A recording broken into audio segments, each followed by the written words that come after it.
In Canada, approximately 240,000 lost time claims are accepted annually, and the relationship between work and health is complex, multifaceted, and significant. As a general statement, work serves as a critical determinant of physical and mental health and overall well-being, influencing numerous health outcomes via complex pathways. Work is a social determinant of health, and so-called good work or decent work can have a salutogenic effect. It provides income, social status, and a sense of purpose, making it a vital social determinant of health as outlined by the WHO. Conversely, unemployment and work impairment are associated with adverse health outcomes, including mental health disorders and chronic diseases.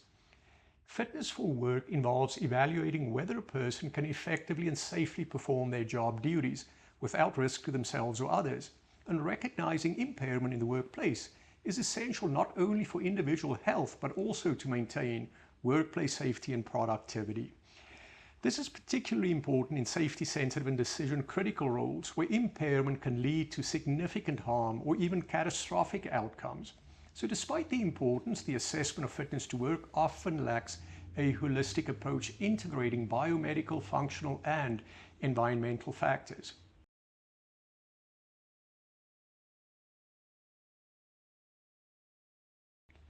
The objective of this paper was to highlight the importance of assessing functional capacity in determining fitness to work. And in this work, we aim to underscore a holistic biopsychosocial approach over a purely biomedical perspective. The goal of this brief report was to summarize how functional capacity assessments can guide work accommodations and risk management.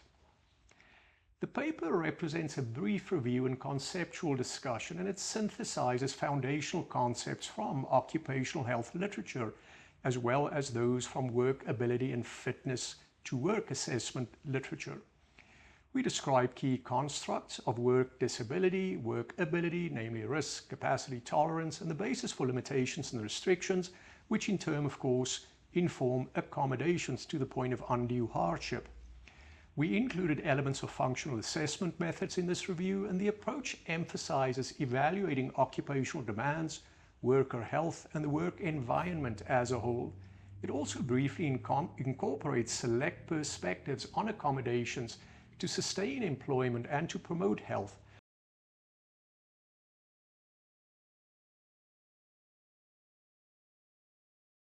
Some of the main points and findings were workability is a dynamic construct balancing the individual health status, skills, functional capacity, and the demands of the bona fide occupational requirements of the job, and it's of particular importance in safety-sensitive and decision-critical roles. Challenges in health status, for example, the result of mental health and addiction, other chronic illnesses, injury, and how those affect ability and therefore fitness to work. A diagnosis in and of itself, of course, does not imply a level of impairment that would preclude work. And for the same token, impairment as a result of a mental disorder does not imply an impaired capacity or disproportionately increased occupational risk. Those are individualized assessments. And we do functional capacity assessments as performed based on the overarching information. Most current functional assessments focus on biomedical factors and lack the contextual integration of work environment and task demands.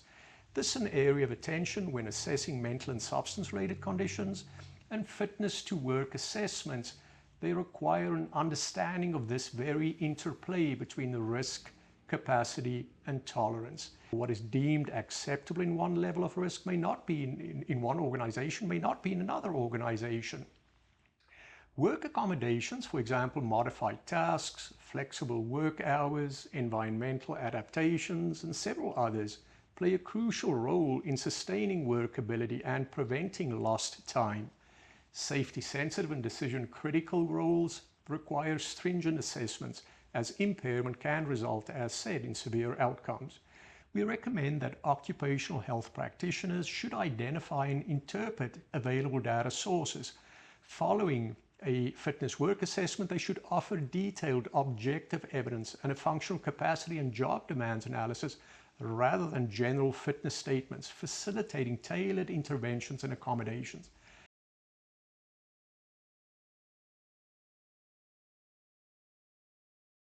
We concluded that successfully determining fitness to work depends largely on a comprehensive functional capacity assessment conducted with a holistic biopsychosocial framework.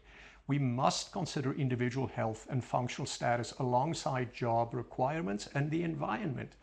Decision-making should be evidence-based, transparent, should include considerations of risk, capacity, tolerance, as well as accommodations.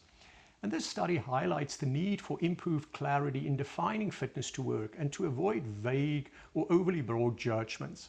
Occupational health practitioners should be exercising an appropriate degree of caution in conducting fitness determinations and recommend accommodations to sustainability and safety. The clinical implications of this study was a functional capacity approach provides the occupational health practitioner with a practical framework to make nuanced, individualized fitness to work determinations. It also supports workplace safety while promoting worker inclusion and well-being through accommodations. The approach enhances fitness for work evaluations that can improve return to work strategies, reduce lost work days, and prevent premature medical retirement.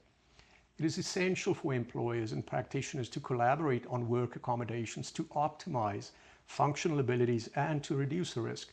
An awareness of the risks and tolerance specific to different job roles guides appropriate rigor when conducting these assessments.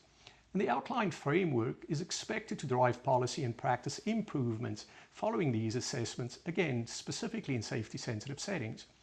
The brief review outlines current evidence supporting multidimensional fitness for work assessments and to expand on the critical role of functional capacity assessments to make these decisions.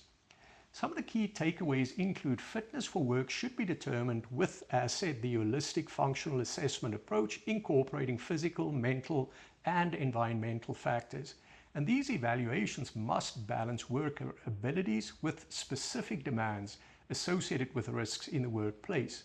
Accommodations should be tailored to individual limitations that are vital to sustaining employment and productivity. Occupational health professionals should provide detailed, objective assessments rather than broad fitness declarations. A biopsychosocial approach enhances accuracy, worker safety, and return to work outcomes.